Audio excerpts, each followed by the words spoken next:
Chris here, Nice Garage. Welcome back to another video. Hey, we are going to be working on the 94 S10 today that we picked up. My son's going to drive. It's going to be a little bit of a shop truck, but we got all kinds of plans for it. So the first things first is we are going to upgrade the radio. So I got a Pioneer double DIN. Now this truck had a DIN and a half Delco radio in it, so it really wasn't designed for a double DIN radio. Then Metra came out with a dash kit just for, I have a few of these. I don't know if they're still available or not, but this is the number. And I store this kind of stuff. You know, I used to do this a long time ago in the 90s.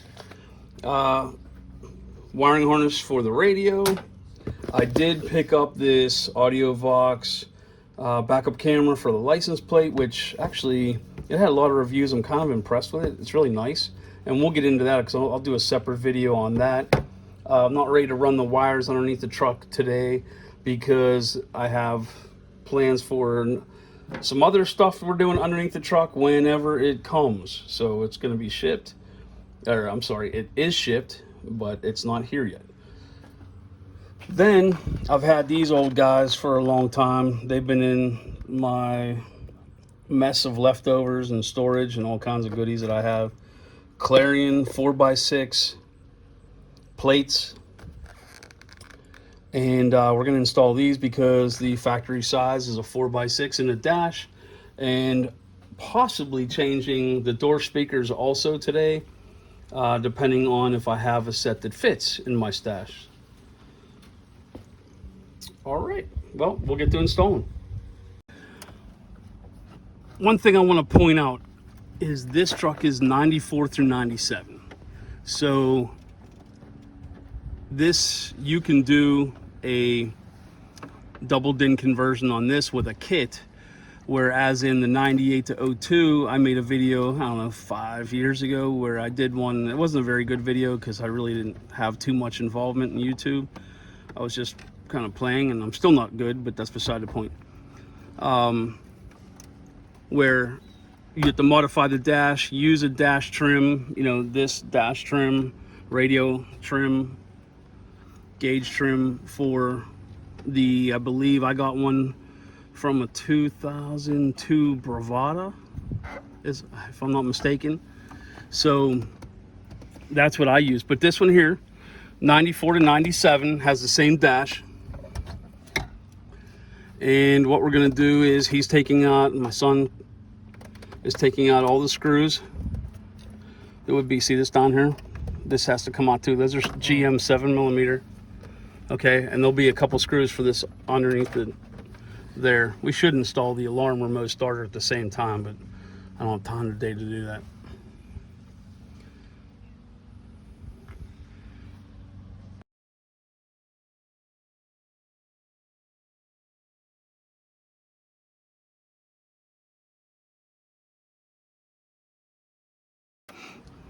All right, now I got all the screws out. Just grab on top of that and pull on that a little bit.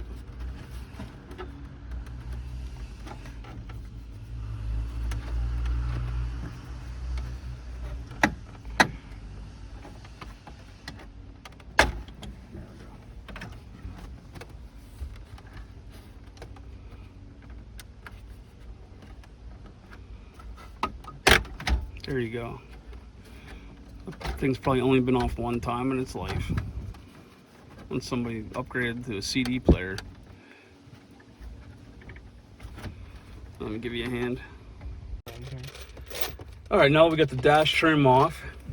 Now it's time to take out this radio. Again, 7mm is GM's favorite size for dash screws.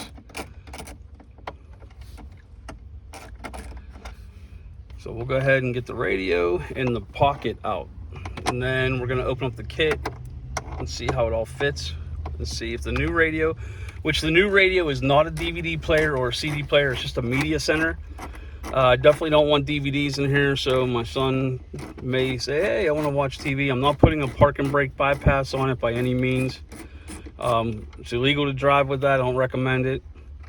So, yeah, gotta be safe out there.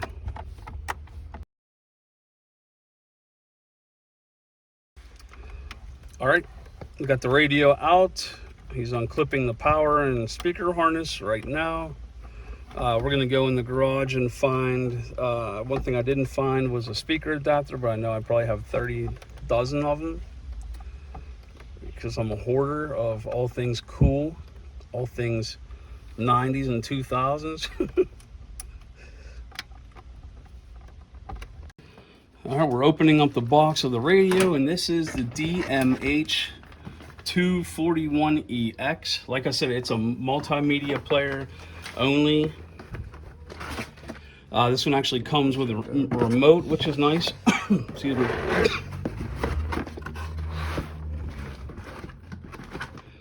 So let's see what's inside here. Oh, look, that's not very deep at all. Nice. That should fit. Oh, yeah.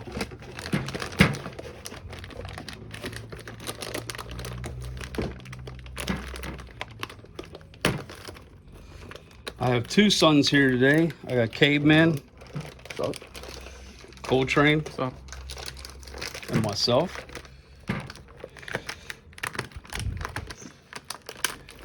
And there'll be a story I have to tell you guys about the property and everything else that we were doing for the past year, and it's a long story. Ooh, that's pretty neat. Boom. Nice. I'll wait to take that off. One thing I can tell you I am not impressed with is the size of the wires that came with this wiring harness. I mean, they are ultra thin. Now, I know there's not probably a major load on this, and the amplifier inside, it's probably not very powerful, but still, that just seems awfully chintzy. And then, you know, the metric kit for the wiring harness is decent size. They've definitely shrinked over the years, but I'm going to go ahead and match these up according to what the instructions say. You know, and everything's color coded, so it's pretty much self-explanatory. I mean, your green and purple are your back doors if you've done this before.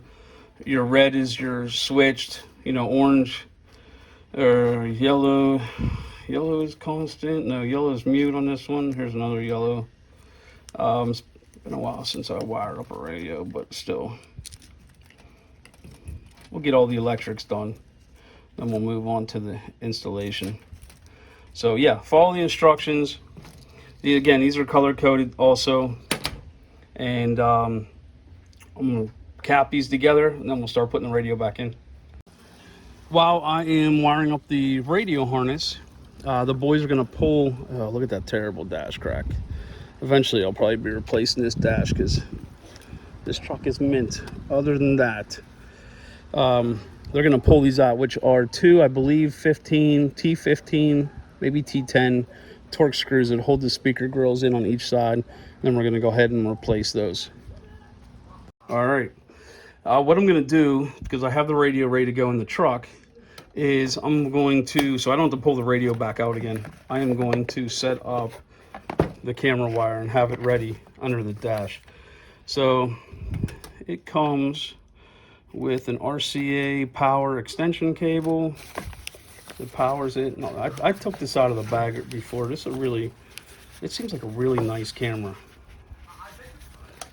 So this is adjustable and you can tighten it down to keep it, but this moves up and down. Metal bracket.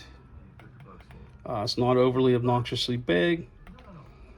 So once we get it installed, we'll tighten it down to where we like it.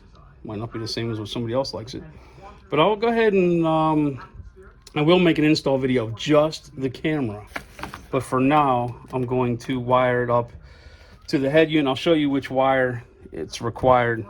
And again, this is the Audio Vox. I bought this through Crutchfield. It's the ACA 800 license plate mounted backup cam, in case anybody else is interested in buying it. Okay, so as you can see, we got the dash all apart.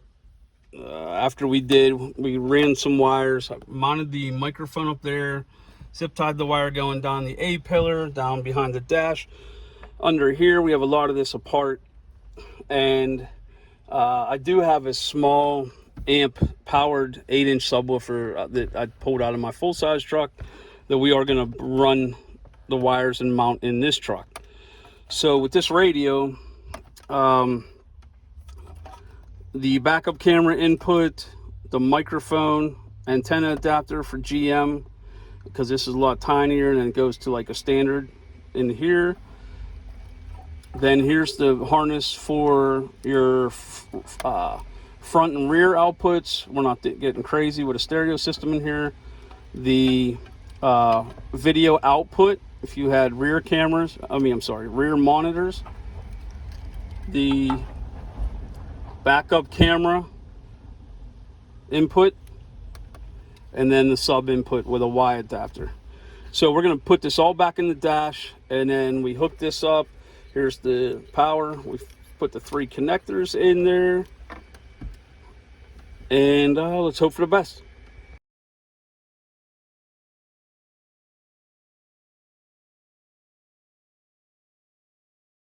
All right, moment of truth. Pioneer. Huh. All right, let's find something that's not gonna. All right, that's not a station.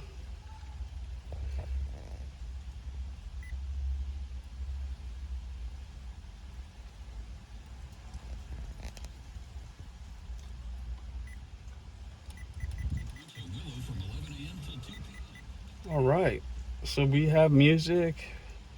You know, this wasn't an overly expensive radio. I just wanted something in here that was Bluetooth, and we could answer phone calls. And I could, the main reason switching to a screen was for the backup camera. We will possibly be towing my little utility trailer with this truck, so it wouldn't hurt to have it. All right, so wires in, radio on. We'll tweak all the settings, get all that. Run the wires for the amp, which I always run my amp wire, for the signal, I run it on the passenger side. Usually the battery's on the driver's side. I'm not sure where it is on this truck, because honestly, I can't remember. But I do the opposite. I'll run the power down one side, and I'll run the RCAs down the other side. It's just the way I do it. Always have, always will. So we will get to putting all this crap back together and tuck these wires in and finish up the radio install. One thing I want to note is this radio does not have a disc player, so it's 2 inches, probably roughly shorter than a regular radio. So I was able to tuck all the wires instead of stuffing them behind. There is an opening back there, which I'll point out, but I could probably stuff the main harness and connection block behind that, but I don't need to. There was plenty of room. This radio went right in, tightened up, so there's no need for that.